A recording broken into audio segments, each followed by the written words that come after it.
What does it take to make workshops work? And how can we facilitate collaboration that sticks and leads to results?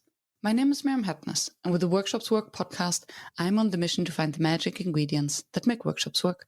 Today with me on the show, I have 3 returning guests for a so-called fireside conversation. Jenny Millar, Michael Zipursky, and Kirsty Lewis are joining me on a conversation about business building. How do we build a business from being a freelancer? When is it time to delegate and outsource, to hire people? Do we actually need that? And how do we price our services? What is a pricing scheme that makes sense and that represents the value? Such a juicy conversation that I cannot wait for you to listen into. And by the way, if you don't have pen and paper at hand to take your own notes, scroll down to the show notes to download my free one-page summary. And if you are ready to look at the craft of facilitation away from the business side, then maybe one of our live online courses is for you. Check out the Never Done Before Academy to find a suitable course for you. And now, lean back. Welcome everyone to this fireside conversation on the topic of building a facilitation, training, consulting, coaching, business, and pricing, and all the beauty that it entails. For that, I have invited 3 previous guests to the show. I have here with me Jenny Millar and Michael Zipursky and Kirsty Lewis. And we have Edward here, Edward Graley from the NDB community as our audience. An audience of 1 because I messed up the scheduling. This happens. Very happy to have you here. And we will kick off with maybe a round of introduction and around the question, how did you build your business? And what is the one advice you wished you have received earlier? So what were the steps where you started and where you're now, just so that we can get a little bit of an idea of where you're coming from and which perspective you bring to the conversation? Michael, do you want to start? Sure. I can give the 60-second version unless you want more time. But essentially, my background is building consulting businesses. Started my first with my cousin, transitioning between high school into university. Fast forward a few years, I went to Japan and opened up a branch office for one of our companies over there. Had lots of success working with large Japanese organizations. Came back to North America and decided to start an online kind of publishing business, essentially a place to share our experiences of building these different consulting businesses while we were running other, real businesses. And that took off. We had a lot of people saying, we really appreciate what you're sharing, helping us to avoid common mistakes or to accelerate our success as consultants, and really giving us an inside look into what is required to create success. And they said, do you have a course that we could take to learn more about what's involved in building a successful consulting business? And we said, no, we don't, but we'll create one. And so we did. And then we had many people go through that. Today, it's almost probably 1,500 people that have gone through that course. And people said, do you have a way to work more closely with you? Do you do coaching? And we said, no, we don't do coaching, but we'll consider creating a coaching program. And so we created what today is called the Clarity Coaching Program. We've had about 1,000 consultants go through that. We have a team of coaches that we have trained up that work with our clients. Our clients are all around the world in all different industries. They're all experts in their field, and they're typically small or boutique consulting firms or solo consultants that are looking to, to go from 6 to 7 figures and beyond in their consulting businesses. And that's the quick story. I think you asked also about what's maybe one thing that I wish I would have heard or knew earlier. And just the one that comes to mind. I mean, I think anyone who's been in business for a period of time, you'll have multiple lessons, multiple mistakes, multiple things that just, like you wish you would have known, right, with the benefit of hindsight. But one that I can think of that would have saved us some money in the early years would have been to really get more feedback from the marketplace before you launch something. So one of our other businesses, so I've built and sold different businesses over the years, but one of them, we essentially invested $25,000 at that time into creating something that we only found out once we had built it that nobody really wanted. And so that was a painful mistake, right? The importance of getting feedback from the marketplace before you actually build something, which is something that we've since that time many years ago have shared with, with all of our clients. And it was a good experience. And luckily we were able to turn that business around, make it profitable, later sell it. But that's the one that I think is really important, that regardless of what business you're in, whether it's a product-based business, service-based business, right? It's the importance of actually getting feedback from the marketplace, from the people who have the ability to buy, and not just spending too much time building yourself and kind of planning to infinity without actually getting that feedback. What an important one. Just because you've built it doesn't mean you will sell it. Yeah, I think we all stepped into this mistake at some point, right? This learning opportunity at some point. Thank you, Michael. I'll share. I come from a corporate background. I started, though I've done more years on my own now than I did in a corporate. So I worked for Diageo, sold beer, and then worked in global sales capability, which at the time I absolutely loved, and then realized, I'm pretty good at running workshops. And that's what I wanted to do. So I resigned, to the aghast of very senior leaders, and went out as an associate on my own in 2008. And became a gun for hire and worked in the space as a sales associate. But there's one thing that I've always had in the back of my head, which is, how do we design and deliver workshops brilliantly? So the concept of School of Facilitation has always been there. And that's the business I founded back in 2014 and created SOF, as she's called.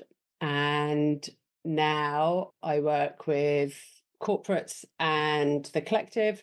Corporates is, as it says on the tin, it's B2B, it's L&D, it's how to design, deliver brilliant workshops.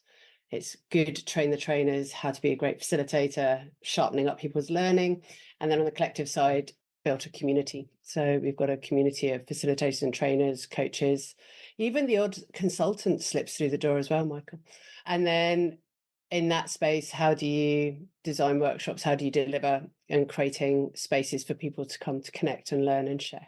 One thing I wish I'd known is something I got told, actually, and I just shared it with someone in my community, which was, your time gets divided up into 3. So there'll be a third of your time is doing the delivery, a third of the time and doing the work you love. A third of your time is working in the business, i.e. all the back office, the numbers, the finances, the marketing. And then a third of the time is on your networking and your business building. And that has always sort of stayed with me. So when you get those quiet moments, don't freak out, because that's the gift. That is a gift for you there. And being able to have that space to do some thinking about what it is you're doing for your business. Thank you, Kirsty. My pleasure. Love that. So I'm Jenny Millar. I'm a pricing specialist and founder of Untapped Pricing. So we're a boutique consultancy, and we help our clients get the clarity and the confidence to price their offering effectively to drive growth. I also teach pricing strategy at London School of Economics and entrepreneurship at Warwick Business School. Until 7 years ago, I was in the corporate world. The last 10 years with eBay, which is where my sort of specialism and deep interest in the field of pricing was really born. But it was time to kind of step away, actually both physically, because I was moving, and just headspace wise. So moved into the entrepreneurial ecosystem, wanted to work with earlier stage organizations, started freelancing, and quickly realized that there was such a great demand for help with pricing.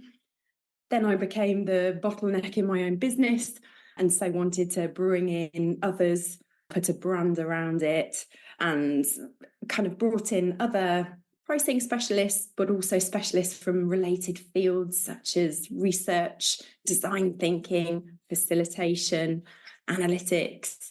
And now we get to make much more than the sum of the parts. And I haven't looked back since then. One thing I wish I'd known earlier probably was the importance of a niche. So when I left eBay, I had done various pricing roles, but amongst other things, and I was quite a proud generalist. But then coming into the freelance world, it was too broad. People I was describing all these things I could do for a prospect, and it was too wide. And so I could have done with learning more quickly that actually some people need a specialism or something to hang your hat on so they can more easily and quickly join the dots with who you are and what you offer. Thank you. And what a beautiful mix this is. And I'm really looking forward because you have so different paths, how you stepped into it. And I would like to start with a question, building a bridge between what Kirsty said about how you spend your time, the 1/3, 1/3, 1/3, and what Jenny just touched upon is hiring people or outsourcing. Because when I hear spending 1/3 on the back office, in the business, I'm like, oh, this is all the parts that I actually don't want to do, and that I try to delegate as soon as possible. So what is your experience with delegating? And when did you switch from being a company of one or maybe two, Michael, with your co-founder, to saying, okay, now it's time to get an additional person into the business? Oh, that's easy. When I had too big a bag of receipts and I hated the thought of having to do my own invoices anymore. And Victoria, who's my finance manager, has been with me over 10 years plus. And we were neighbours. And I just said to someone one day at the gym, I need some help.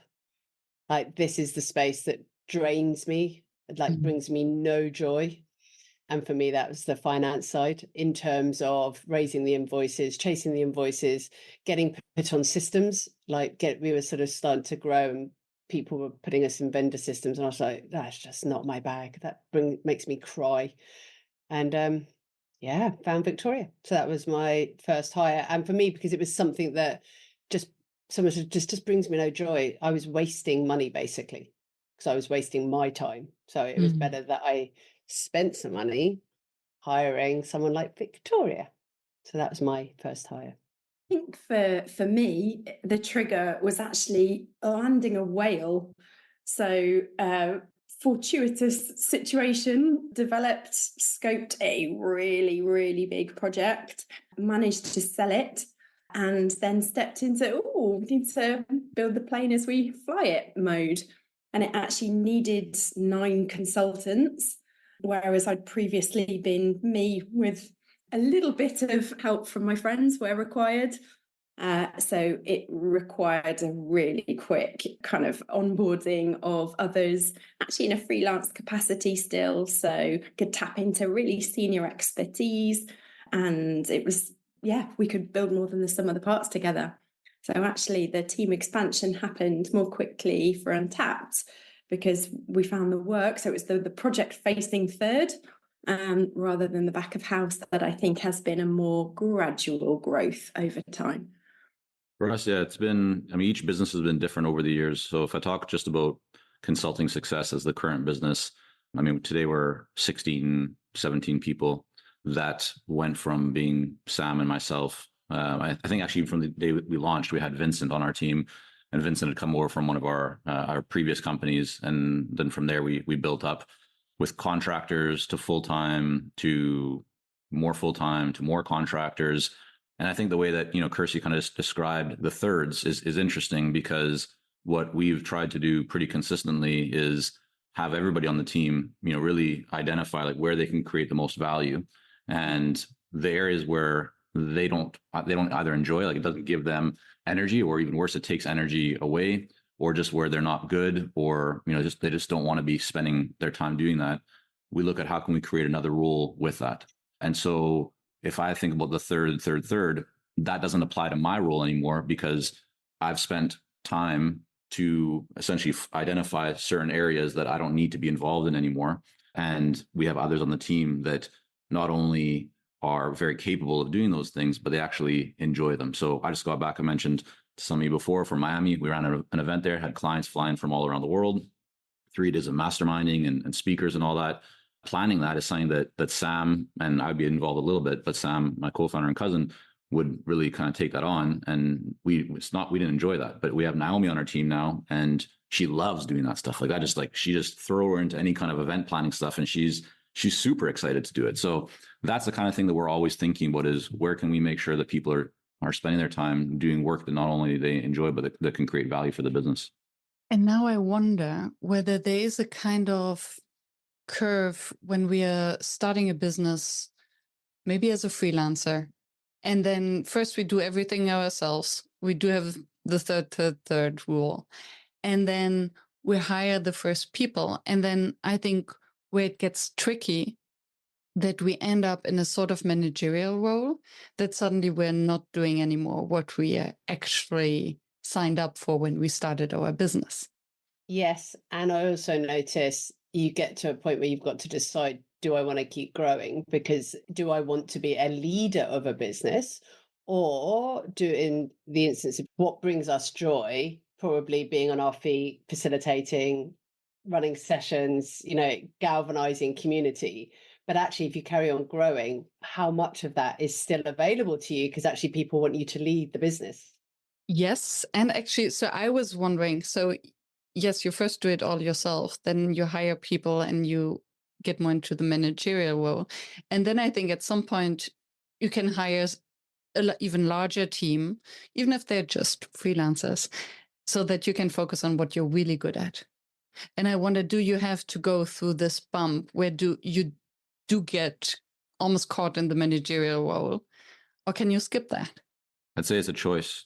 I think this is the biggest misconception about business, is that people believe that there's like a certain way to do things, that, others have done it this way, so therefore I need to do it that way. And of course, it can often be beneficial to know, what others have done and the path that they've taken.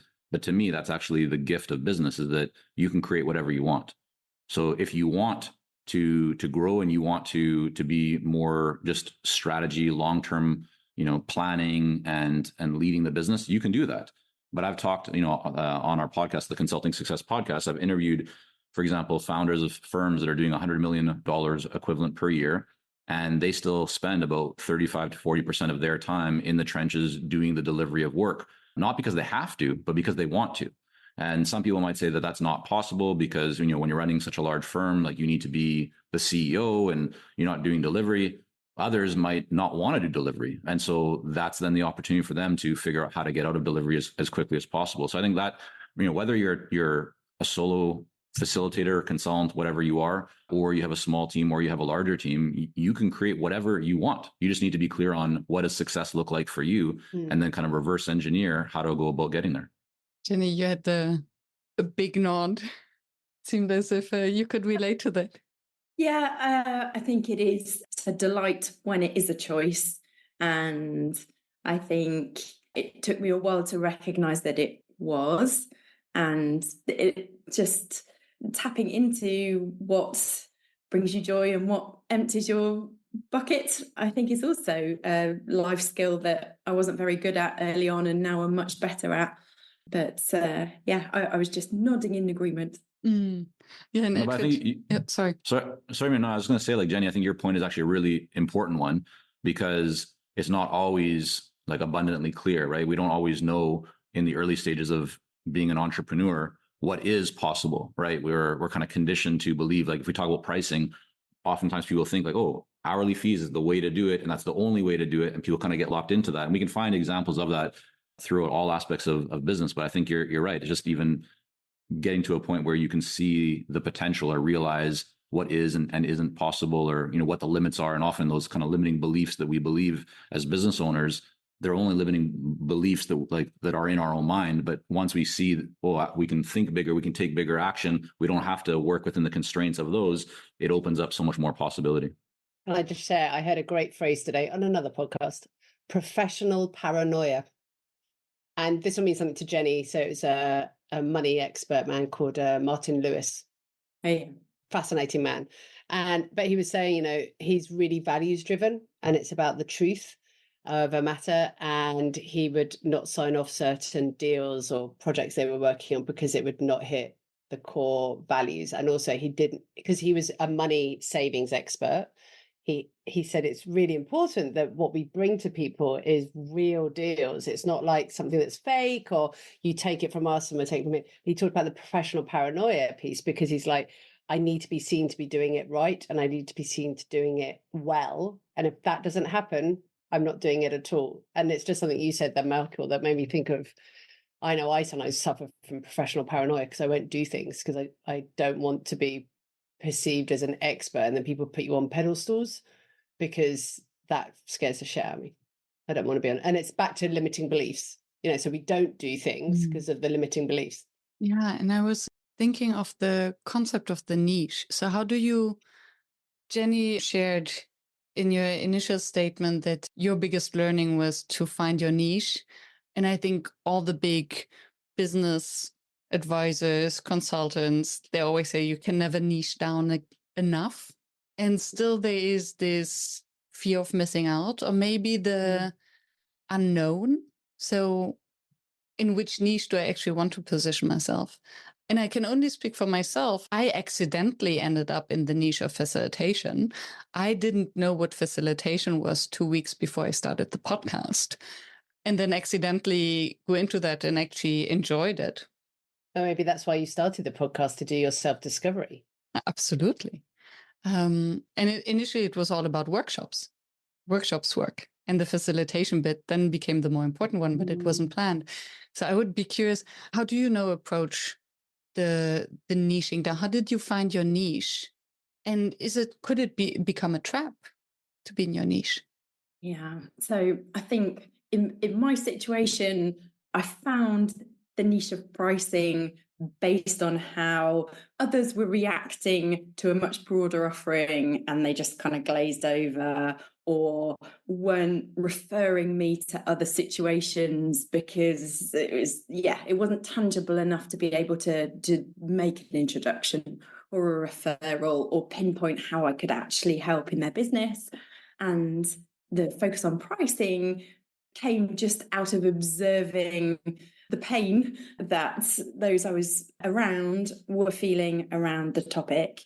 And given my background and kind of deep interest in it as a growth lever, like that was clearly the area to double down on. And I think the validation then just built and built because my business has grown, and everywhere I turn, whether it's kind of organizations of all shapes and sizes and sectors, like there is that deep discomfort or lack of confidence with how to price. And there are different maturity levels, but yeah, there's a lot of pricing is so often neglected or overlooked in a company, but it's a very powerful thing to unlock. How did you know, Michael? Well, I mean, how we knew was just looking at, I was at a family barbecue one summer, and my cousin Sam and I were doing different businesses at that time after kind of running maybe 2 or 3 businesses prior to that. And we knew we wanted to do something online. We just saw the writing on the wall in terms of that's where the opportunity would be. We wanted to have an opportunity to create a business where we could, live and work anywhere. And so we thought, well, what can we start sharing, information about? Like, where do we have the most experience so that we can kind of talk, hopefully somewhat intelligently about? And that seemed to be consulting, because we built all these different consulting businesses over the years. And so that's what we did. And we put it out, started writing articles and got feedback. And so the market kind of told us, or kind of guided us to go in that direction. But I think, to the whole question of niches, and I was smiling when you said niche, because so often I'm on podcasts and people talk about niches. So it's refreshing to be on a podcast of niches with and not Europeans. Niches. Well, yeah, so you guys in Europe, I'm in Canada, although we have clients, many in the US and all over the world. So that's why I hear the niche so much. I think most niches are much larger than most people think. Right. So to somebody, you might hear like Jenny's business of pricing, like, oh, like how big could that be? Well, pricing can be massive, like the extent, and it's in every single business, like, in the world, like so pricing can be very, very large. I think it's important for people to really think about what kind of business do you want to build, right? And do you want to build a massive business? And if so, then you're probably not going to be as niche forever. You might start. And so this is I give this example a lot when I'm talking about developing ideal client clarity and developing your messaging. most people look at large established in our world of consulting. They look at like large firms. So take an LEK or a BCG or whoever it might be, and you look at their website and you see under capabilities, it's like 25 different things. Like they do everything for everyone. You look at their their messaging on their homepage. It's like we transform the future or something. Just like you have no idea what they mean, but it works for them. They're successful. So people look at that and they go, oh, this is a very successful company. I should do this as well. I shouldn't be pigeonholed or kind of, stuck just focusing on one little thing, because success comes from obviously being very broad like these firms. But you got to go back in time. And if you look at like LEK, they didn't start with 25 capabilities and thousands of consultants. They started with a few partners, and their initial focus was merger and I think shareholder advisory services, because they saw that the other larger consulting firms weren't focusing on that. That's how they built their business. So I think when people kind of are concerned about being too niched or too specialized, number one, remember that your business will evolve as you evolve. And so what you start with doesn't mean that that's where you're going to be all the time. But if you go too broad, there's no way that anyone will take notice to you, because you're just one amongst many, right? There's no differentiation. So starting with a niche, starting with an area of specialization, starting where you can have a bit of an advantage and stand out, gives you more momentum and the ability to gain some traction. And then from there, you can expand. But back to my earlier point about, how big do you want your business to be? For most people, whether you're a coach, you're a facilitator, you're a consultant, you can build a very successful business, into the multi-millions of dollars per year or pounds or, euros equivalent per year with a very, very narrow niche or area of specialization, because you don't need generally that many clients to create that level of business. So I think oftentimes people worry too much about going to specialize in too niche, but they haven't actually run the economics or the numbers to see, well, like how many clients do we actually need? It's like, you don't need thousands or tens of thousands of clients. You need maybe, 10, 20, 50 a year, and you're going to have a wildly successful business. I was the opposite on the niching piece around. I knew I wanted to be a trainer and a facilitator because I just loved doing that. I didn't know, and I knew I wanted to give something back but I didn't know what it was, and it took me ages to work it out. And I tested, and I've got an email that I sent in 2009 where I tested to a few companies the concept of doing more detailed training on training and design, and I got no response. So I just took that as a massive knockback, and so I just went, fine, no one wants this. But then what I discovered, I was living in London and I couldn't find a community. I couldn't find other people like me to have great conversations with. A rather well-known international facilitation association never replied to my emails ever, and I just thought, well, sod you. So that's when I started breakfast meetings and gatherings and launched them in London in 2014. And suddenly it was oh, people do want to come to this. People are seeking community and connection and conversation. So that's where I suddenly was oh, okay, so maybe there is something to my itch that I've had, not a niche, an itch that I needed to work out. And that's where School of Facilitation started to come to be. And then the pandemic was a blessing for me in that it sort of escalated again the desire for community and connection. So that's how I ended up where I am now. I think niche takes different forms, right? Because we've just talked about types of services, about profile of organizations or size. It could be about kind of the outcome or the situation at hand. And I think all of those things could be the lead for honing in on work where you specialize. But I think how people define their niche is also quite varied. Yeah, and I wonder, because in order to then be successful in your niche, you really have to create value for them and hence speak their language, know them. And I think that's also why it works, because the more general you are, the more vague you are.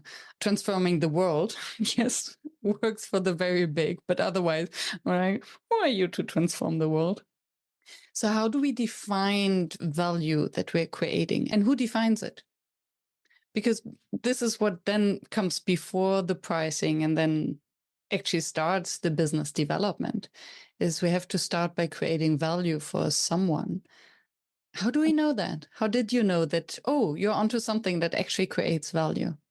So I'm so glad that you talked about value before we come on to pricing, because so often there's a big breakdown between, we understand our outcomes and our value we're creating. And then there's this big gulf between, bottom up, how long is it going to take us? Let's sort of think about price.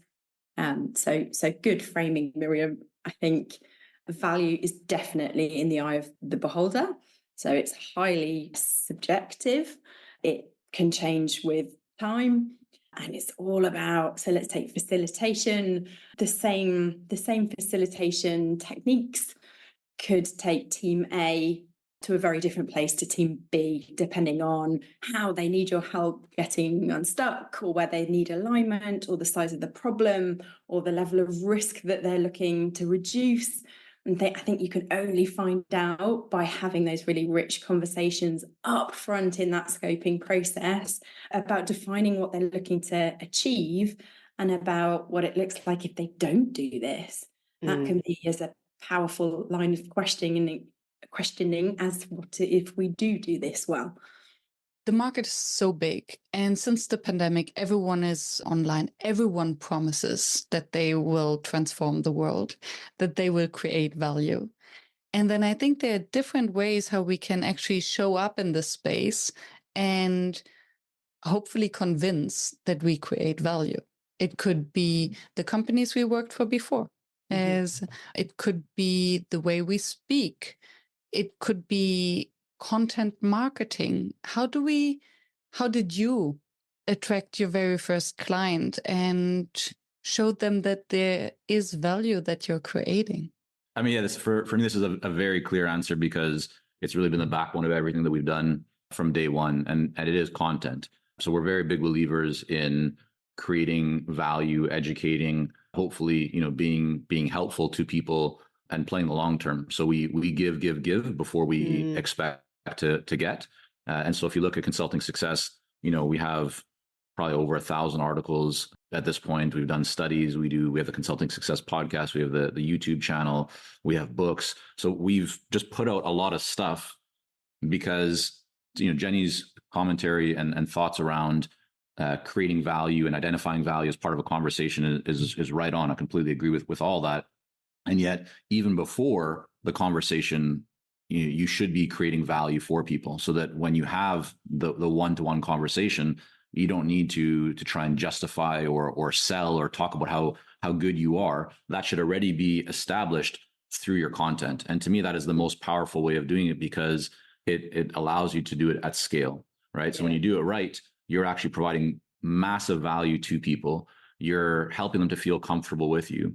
You're getting them to actually reach out to you, right? So you're generating more inbound opportunities through your content. And that's what we've done. And that's what we try different things and test different things, but that still is the backbone of what we do at Consulting Success today. I absolutely concur, Michael. And actually, as you were listing all the different ways of adding value, Miriam, you went through my head, as did SOF, because I was like, well, yeah, we both put out podcasts, we both write about it, we both add value when we talk on LinkedIn or Instagram.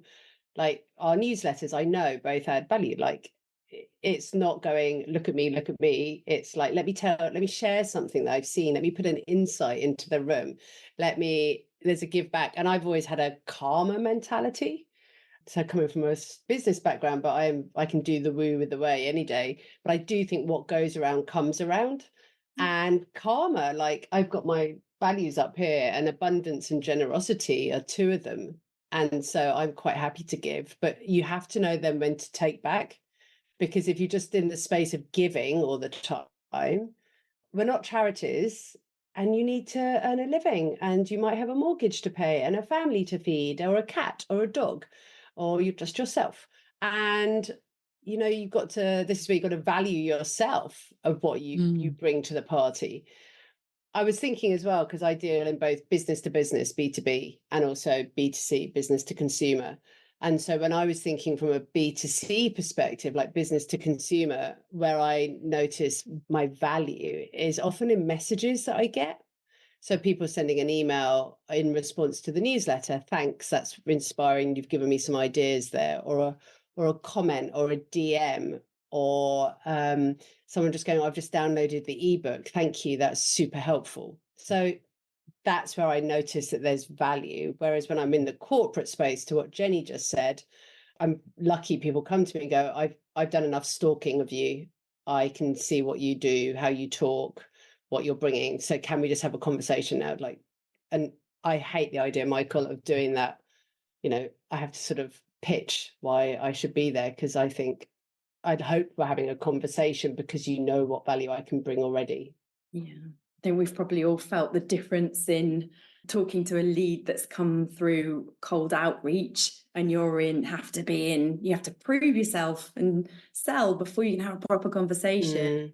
Whereas it's done, as you say, Michael, it's done before you even talk to them, through all of the content or the different variety of value gives that you might have given them beforehand.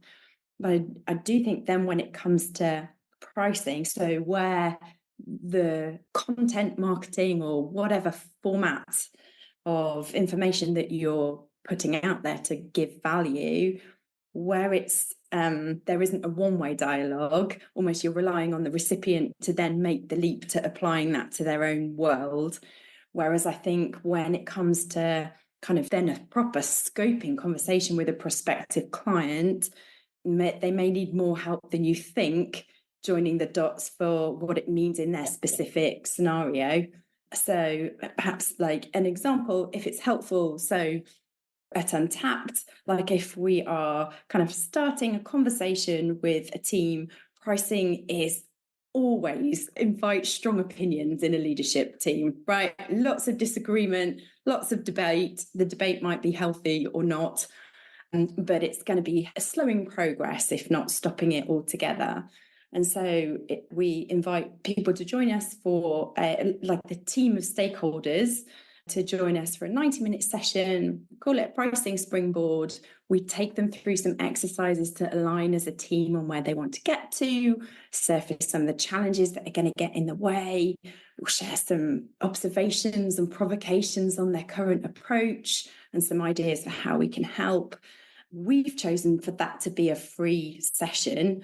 And, don't just offer that out willy-nilly to anybody, but it's a way to, whether we're going to work together or not, the prospect makes progress on the topic, gets a flavour for how we work, and we get all the inputs we need to make a recommended approach. But part of those exercises are crystallising exactly what this would mean or this would unlock if we do this well. And I think you have, at the end of the session, we've created some value around the topic as well as a roadmap. And then everything we hear from that senior leadership team, we're playing back then from then onwards in the language we use in the proposal and framing the pricing, our own pricing that will come later. So I think, that's how we do it. Yeah, you create the pull. So you've demonstrated, you've shown them, like you said, this is what we can, this is how we work, this is how we do things. And you've got them excited. And there'll be at least 2 people out of 5 in that room who are suddenly like, no, we want to work with them. Even if there's the naysayers and the doom and the glooms, but you've created tangible benefits for them already. So they've got the outputs and you've got your language to write a great proposal. And you're saying it in their words. And so what's not to like? Edward just read my mind. She added to the chat, I hear the principal value of generosity again in what Jenny just said. And I hear generosity and abundance. And I also hear paying it forward. And then I wonder, is it really this abundance mindset that we have to first invest? So when we start, and there might be some in the audience, and I hear it very often, who would like to start their own business, and they may be still in the security, and they want to take the leap forward. And then does it mean that your recommendation would be to paying it forward, to lead with generosity, first to share, to create an audience, a followership, to offer free sessions?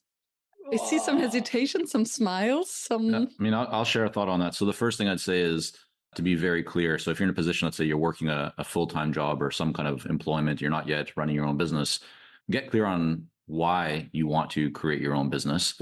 And also, entrepreneurship these days has been kind of put on a bit of a pedestal. It's something that, a lot of people should aspire to, is kind of like the narrative out there. And I don't believe that everybody should be in entrepreneurship. It's not always easy. The rewards are fantastic. The benefits, right, are magnificent, but it can be taxing. It can be challenging. You have ups, you have downs. There's all kinds of stress and fear and anxiety and just like everything that comes with it. And over time, you learn to channel that and to welcome it and to kind of ride the wave.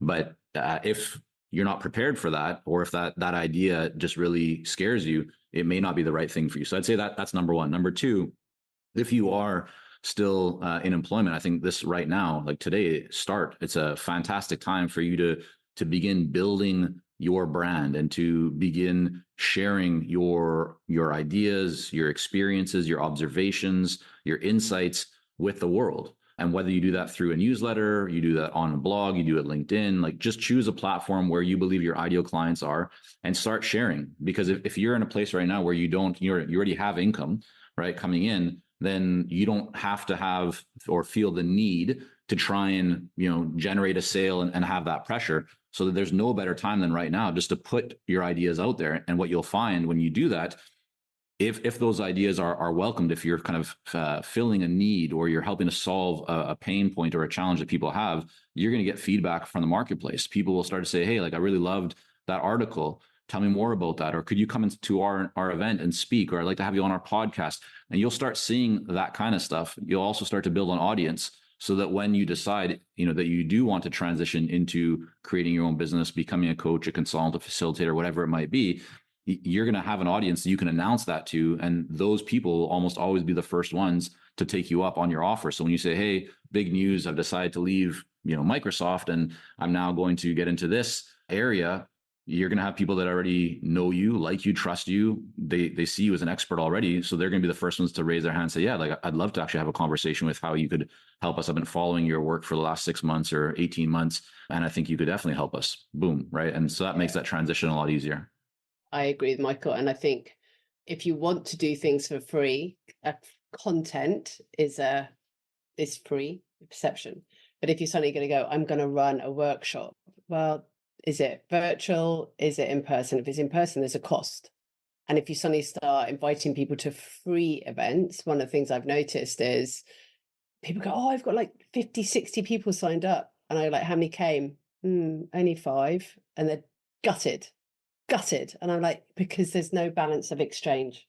The balance of exchange, you are giving and they are taking, but there's no reason for them to come, because there's been no even monetary exchange. And I think even just a nominal £5, $10, whatever it might be, creates this balance. We've now got a mini contract going off between us. So the fact that I've spent some money, I'm like, okay, I'm going to turn up because I want to do this. So I do think there's an element of that, because if I've given away lots of free content in advance already, in terms of a blog, I've written an ebook, someone's downloaded something, it's be aware. I totally agree. I think in that instance of a free session, you've devalued it with free. And so the example I gave of the pricing springboard from Untapped, that is deliberately a free session, but it came through great experimentation and demonstrating that it worked as a conversion tool. So it builds trust, it makes the scope better, builds alignment and kind of belief from the team, and we're in a great purpose. And yeah. I think where I see the biggest difference is that you're addressing people who are warm leads, and they are not short, hopefully not short in money, or they're shorter in time than in money. So when they decide that they will join you on this discovery workshop that is free in terms of a financial compensation, they are investing their time to find out whether you want to work with each other so that they can save time in the future by spending money. And I think when in the facilitation business, we host a free workshop to show our craft or our talent, and then say, okay, free for everyone to join, then usually who do we attract? We attract those who are abundant in time and short in money. And these are not the people we want to sell our services to. Yeah. Well said.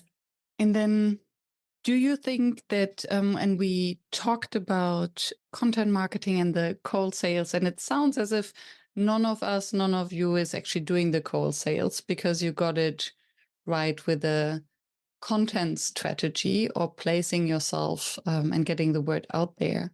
And I was wondering actually whether the concept of marketing has replaced what we used to call sales.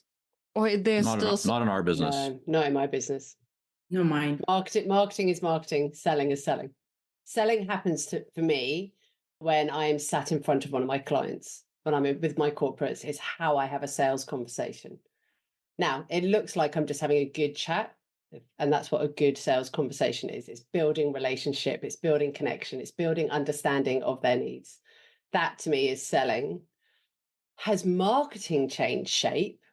Absolutely, because where I started out in marketing, it was classic brand marketing, above the line, below the line.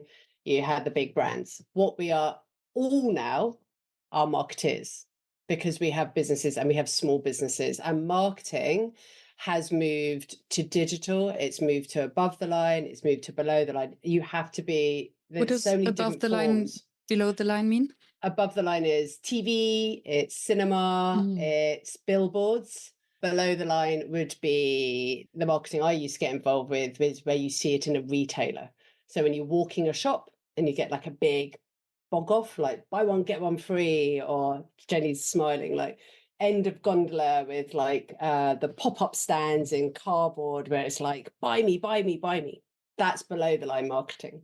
Now, we don't need to do that in our businesses to any great extent, that some people may choose to, but we're more in the digital space. So for me, that's, and how you market yourself digitally for us, like, I think is really important. Yeah. I also just add, the size of the engagement or transaction, depending on how you look at it, could also change this. So if the cost is very low, right? Many businesses, especially if it's a business to consumer or business to, micro business, marketing may in fact kind of take everyone from bringing that person into your world or to your website and converting them into becoming a client because they're signing up themselves. In that case, there isn't really need for a sales function because it's already built into the marketing and the conversion. But I think for everyone here, or at least for most of us in some of our offerings, right, if you're dealing with another business and you're talking about a sizable, engagement size, that requires a conversation. Most people are not just going to sign up for a £10,000 or a €50,000 engagement, or, 6 figures or 7-figure engagement without having a conversation. And so, and most often it's going to be multiple conversations, not just one, depending on the size, again, of that engagement. And so that's where you need to have a sales strategy, and it's thought out, right? There's an actual process to pre-sales and the initial conversation and scheduling and, the agenda and follow-up. And there's a lot that goes into it. The same way that you'd be thoughtful about your marketing, you're also thoughtful about your sales, and you're tracking your different metrics and conversions. And so I think there's multiple considerations, but yeah, I still see sales as being very important, and a clear distinction between what happens in marketing and what happens in sales. And usually there's different people. You usually don't have, again, depending on the size of the business, but somebody who's doing all your marketing may not be the one doing the sales. If it's a smaller business, it's probably the same person doing everything. But generally, somebody who's very good at sales isn't necessarily as good at marketing or demand generation or, those kinds of things. I'm so glad you said, by the way, it's really hard to make a sale in one meeting. I think that's something that we need to let people know. It takes time to win business, especially in the corporate sense. So we know it takes time to warm someone up. You get the meeting in the diary, have the initial meeting, create the proposal, then you have another meeting, then you might have a meeting on the meeting. You might have to go through procurement. If you're over 6 figures, watch that space, bring it in under 6 figures, and you might not have to deal with procurement. And then you might have to have a mini negotiation at some point as well. So let's be really clear. It can take, depending on the size of the prize, 6 months to get a deal agreed. It could do. And then there's other times it takes a month. But It's not in one meeting. Or rarely. Yes, sorry, Jenny. Sorry, Miriam. I was just going to say, like in my world, I think the delineation between sales and marketing is also about level and intent. So marketing is the goal is about being top of mind at the right time, or when the time is right. And then the sales process is there at the point that it's the right time and kind of converting you into a client. So basically to make sure that when the time is right for them, they will actually reach out because you're on top of mind, because the marketing was right. And then when they reach out, to be able to convert them so that they actually turn from a lead into a client. Yeah. I lost my point. Sorry. Sometimes that can take years, right? To just seed it, and you don't know when you're top of mind until they choose to respond or reach out. And you don't know when that would be. And it might be days after the first time you popped up on someone's radar somehow in some format, and it might be much longer. And I Years. wonder, this is also because we have trust-based businesses. So when someone comes to Jenny or to pricing, then they trust your advice and your guidance. And the same is true with Michael, Kirsty, and even me. So we're not selling cars, or we're not selling product that would function with everyone. And then I wonder, it's even more difficult if suddenly we're working with a team, that it's not always us who's delivering the service. So we actually need to build the trust that goes beyond our own capabilities or personalities. So how do we do that? We make really good friends with very good people who know their onions, as we say in English. I only work with really good quality facilitators and trainers and coaches, and I do my due diligence and I get to know people. I see them on their feet. I want to know that when they're in front of my clients, that they know what they're talking about. So I think it's really important that we build our own networks, not just externally with our clients, our corporates or our communities, but we need to grow our networks, almost an internal network as well, of who do I want to work with, like who fits our brand, our values. That's where I go. So I totally agree with that. I also think expectations can vary. So for prospects that don't know much about your business, I've had some that say, oh, it will be you leading the project, right? Right through to, oh, when do you hand this off to your team? As in, we'll never see you again. So I think that trust definitely can carry very well. So carry to those that you then trust to bring into the situation, to your point, Kirsty, but also expectations on your role as the lead. If you're leading the BD or you're the face of the business, can vary as well. So think about when to set that expectation. Do you know, I sometimes use the language of we. So if I know that it's a project beyond me, or I genuinely know I'm not going to have the capacity to work with them at a certain, if they've got timelines, I go we, or I refer to the team, and I do that very early on, and I'm really deliberate that there'll be other people on this project. And so they're not surprised when I put the proposal in, or I say, actually, Miriam's working on this, or Sarah's going to be on this. And that gets a good response. Or if they say, but we want you, I'm like, okay, so there's some, this is my availability and this is the pricing that goes along with Kirsty.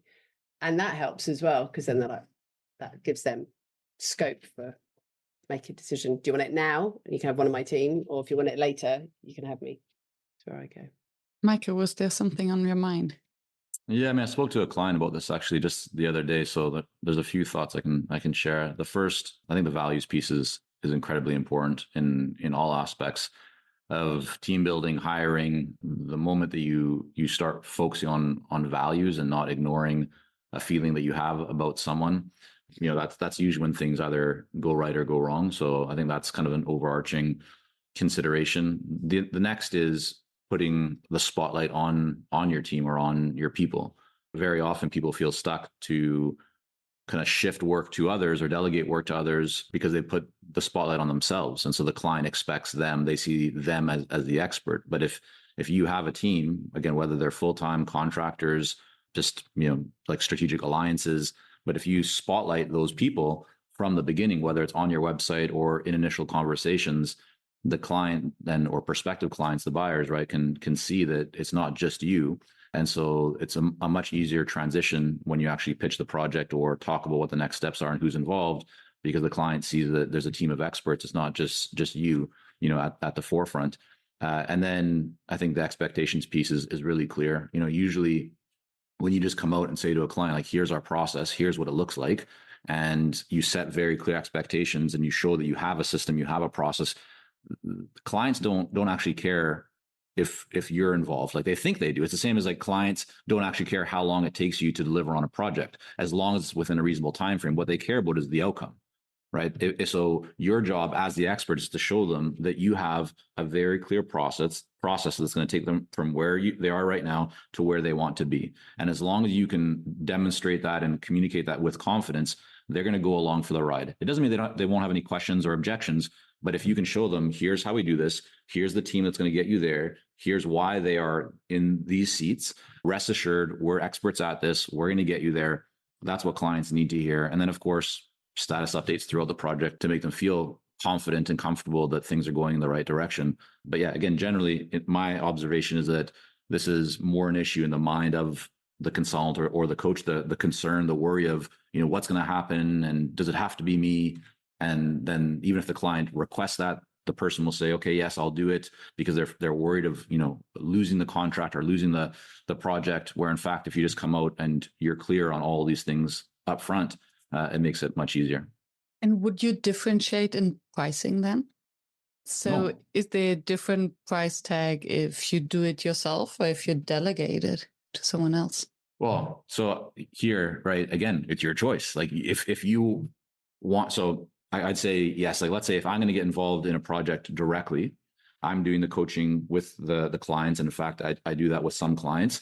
Yeah, the investment in that for the client is going to be significantly greater than if it's going to be with our coaches and kind of our general system and plan. But that's by design.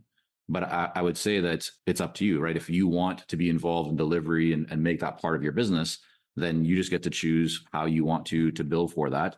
If the outcome that you're creating for the client is the same, then you might charge the same. But if let's say by having you involved, you can create a greater outcome, whether it's faster or bigger, then you can obviously charge more for it. But back to the point that Jenny made earlier, like, it's the value is in the eye of the beholder. And so if a prospective buyer sees greater value by having you involved in the project and you want to be involved in the project, then of course you can charge more for it. But you also have the ability to build a system or build a productized offering or build a team so that you don't need to be involved in delivery if you don't want to be.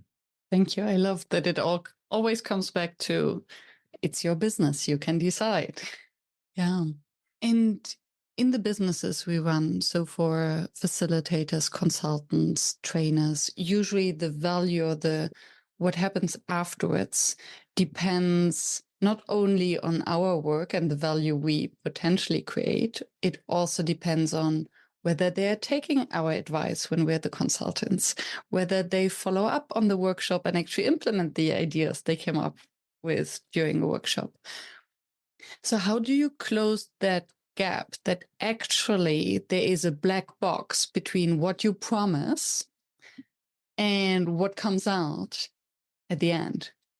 So I think it's really critical in that scoping process and sales process to lay out exactly what is required from the team in question. So not your team, but the client team. So it's like all the steps in that black box, as you refer to.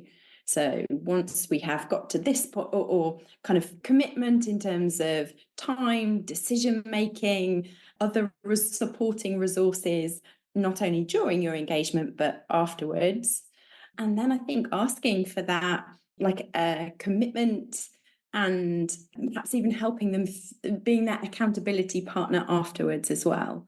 Because I think you're absolutely right that then the realization of the value that you are such a big part of creating will be judged based on something that with components that are outside of your control.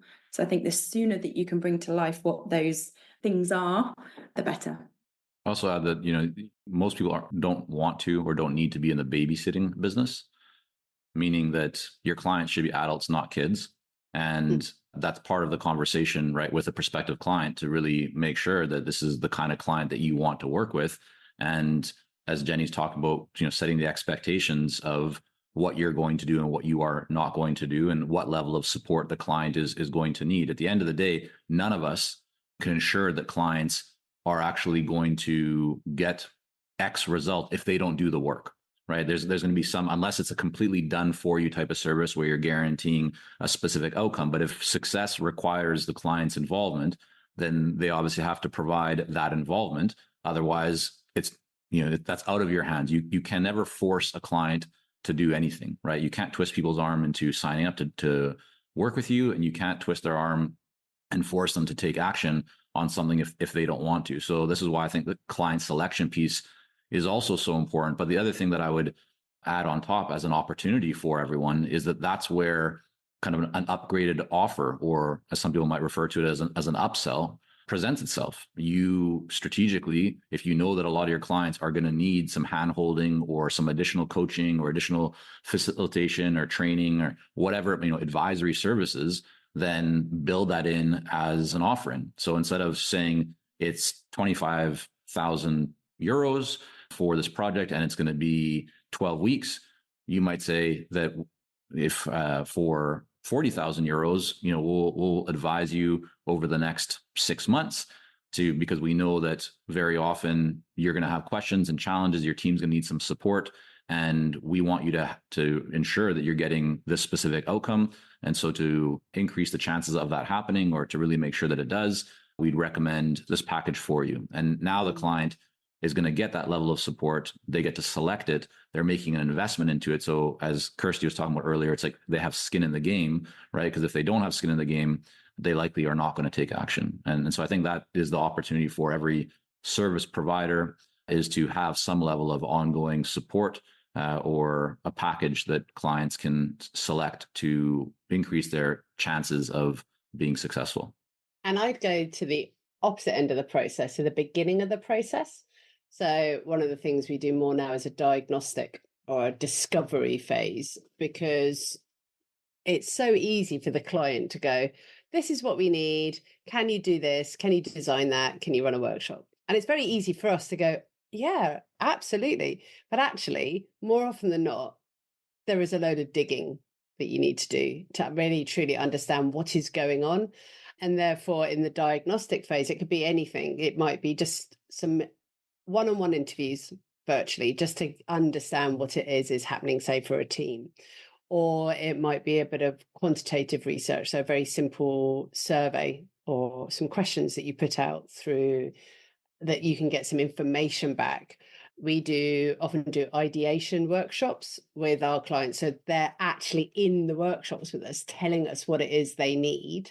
So again, that we can then take that, because we're designing learning, and is the example I have in my head. So whilst we're really good at learning design, the topics that they're wanting the learning to be designed upon, that's not necessarily our remit. So they're telling us, they're showing us what they have. And then that piece around collaboration, I think, is really important. So we want to teach people to fish rather than to be going back all the time, and which I think is quite an old school model of, we'll always be there. We'll always be in your business. But I want to show you how to do it for yourself and create solutions for you that really work. Now, if you come back to me in a few years' time, different project, happy with that. But I don't want to keep coming in and running workshops for you that you could actually do yourself. So I think there's this diagnostic piece as well, Michael. And I love that piece around how can we be your supported advisor after the moment as well. I have a final question. How do you price your services? What is your process of just because I heard Michael speaking about the package, Jenny as the pricing expert, wondering how do you price your services? I remember from our podcast conversation about the 3 tiers. So I have implemented 3 tiers in everything I sell now. How's it going? Fantastic. Yeah, it really works, obviously, except of the digital products. But every offer I send out now is always packages in 3 tiers. And still, what I'm now curious about, what's behind this kind of shiny package? Choice. Yeah, exactly that. That seems to be the theme for today, doesn't it? So what we're talking about here is offering choices at different price points, and you're switching your customer from a binary, oh, yes, no decision into, how shall I work with you mindset. And of course, you can then also anchor them on your gold offering, so the best that you can create for them, rather than sort of laying out a bronze, silver, gold, whether you're putting these options on a page or narrating them. I definitely recommend switching it around. So it's gold, silver, bronze. So you're anchoring them on the very best you can offer, the highest price, and then playing to that loss aversion as you sort of de-scope the silver and de-scope further to get to bronze. But I think offering choices can feel like you haven't listened well in the scoping process. But again, back to what Kirsty was just saying, sometimes people don't know what they need or what they want. And you're hearing things that perhaps aren't in their minds as they are putting the brief to you. And so use your expertise and experience to kind of curate these choices and take them to different places based on everything you've heard. I think definitely, again, tying back to our conversation so far about value and outcomes, reflect the language they use as you describe each option. At Untap, we talk a lot about selling the cake, not the ingredients. So, really, where's it going to get you? And that should be the primary focus, rather than, I don't know, the number of workshops or the time it's going to take or the number of team members or those sort of component parts. That's not what drives the decision. The value proposition of the package you've created will drive that decision. And I totally get that. And I'm sure that Micah and Kirsty will agree. And what I would be curious about, what is behind that? So, of course, you give them the kind of package, but how do you do it for you? Are you calculating the hours that you or your team members will put on it? Or, and then maybe you do, I guess we have to, but then do you add a percentage to that? Or is there... How do it? So at Untap, always offer usually 3. 3 is a very magic number in this situation. We don't want to kind of cause decision fatigue, but there's that Goldilocks effect that you can unlock. So we always do that. It tends to be fixed price depending on the scope of each package. I think there's definite, so think about a thermometer, right? You've got your cost to deliver the piece of work at the bottom of the thermometer, value to the customer at the top, and you need to price somewhere in between. So the difference between your cost and your price is your margin, so what you get out of it, and the difference between the price and value is. So I think we definitely think about what it will take from the team. We don't share that, and it becomes almost your cost to serve. So that's almost the floor, the minimum. And then we do what we can to quantify the outcomes or the value to the customer. And so our price will fall somewhere between the two. But kind of being clear on what that band is everything. I think as facilitators and trainers, especially if you're in a solopreneur business, it's very easy to get drawn into thinking, right, how many workshops, how many days, so that you price according to time. I even get people going, so what should be my hourly rate? I'm like, we don't have hourly rates, people. As soon as you take it to the lowest common unit, that is what they're going to press you down on. And therefore, talking about outcomes and value and wrapping pricing into making it all one number. Or I often price by steps, but they know what they're going to get in each step. And if they want to try and do the maths, go for it. But I'm not any. I used to. I'll absolutely put my hands up to it as a naive, new to world, writing my own proposals. It would be like, oh, it's a 2-day workshop. That's my delivery at X, and I will do a day of design, and that is why. And then my expenses on top. And so we do that. And so I'm sure there are many people listening, and Miriam's waving frantically because we've all done it, or we are doing it. And that's why I'm curious. So yes, again, so I will dig there again, because I asked Jenny as well. So yes, this is what you present to the client, are the options of the package. How do you get the number? Yeah, so how do you do your pricing behind the scenes? I have a spreadsheet. That's probably the only spreadsheet I actually own, because I am your extrovert feeler who doesn't do spreadsheets. But I work up from a bottom up. So how much time will it cost? How much time? And then how much time on top of that? Time on top? No, profit. But I've done, like you, I've done a pricing survey. So I've got a felt sense of what is the price out there. What are the market rates? I talk to people, and I've now got over my Britishness of talking about money. So I'm like, can we have a conversation about money? Like, how much are you charging? Like, give me a ballpark figure. So then going, oh, okay. And then every time I get a new client that's never worked with me, I test by putting my rates up. And I test a bit more, and I test a bit more. And then I've got bigger and braver, put my big girl pants on. And where I've got consistent clients every year, there's a price rise. And it's handling price rises. You never thought I used to sell booze for a living, and I used to do this as standard. But it's like when it's your own business and it's you and you're all smiling, it's suddenly like, oh. And we haven't talked about this, but this is also wrapped up in pricing, is self-worth and my inner game, my inner mentality to money. And I'm pretty sure Michael and Miriam, you both do work with other people on this, like helping them get over themselves to put a number out there. Whereas Jenny, maybe if you're talking direct to client, to corporates, it's maybe it's your own thing that you get through. But so many people are like, oh, but I can't say that number. Okay, can you write it down though? Yeah, so I see that everywhere. I don't think it goes away in big corporate environments. Yeah. Amazing to hear you are experimenting and that you're raising prices each year. You have leaned into how challenging that pricing conversation can be. I think when it comes to, you also mentioned benchmarking against others, so doing surveys. I think just a word of caution there is make sure you're benchmarking against the right comparisons. Because what I see a lot is an organisation or freelancer might look at what they deem to be competitors and how they price, and that they're overly led by that, whereas actually in their customers' minds, their alternatives are not that set of competitors, and it might be something completely different. Good one. Thank you. Michael, I won't let you away with I'm not it. off the hook. No, not a problem. So yeah, we do a lot of work with our clients around proposals and pricing, helping them with their consulting proposals.